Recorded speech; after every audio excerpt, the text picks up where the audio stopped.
It seems like, it seems that, it seems to be, and it seems as though.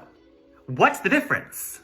First, it seems like sounds more informal than it seems that. So we use it seems like much more often in everyday conversations, and we use it seems that more often in formal written contexts. However, it seems like a lot of English learners are confused about the difference between sentences like he seems happy and he seems to be happy, so let's talk about that. When we use seem and seem to be with adjectives like happy, they mean pretty much the same thing. So these two sentences have almost the exact same meaning.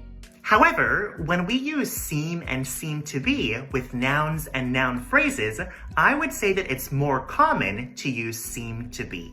So for example, she seems to be a nice person sounds more natural to me than saying she seems a nice person, but some native speakers might disagree with me. Finally, it seems as though and also it seems as if both sound quite formal in spoken English. So it's better to use it seems like if your goal is to sound more natural when speaking. Look at the caption below for more information and practice using it seems like, seem, and seem to be in the comments below as well.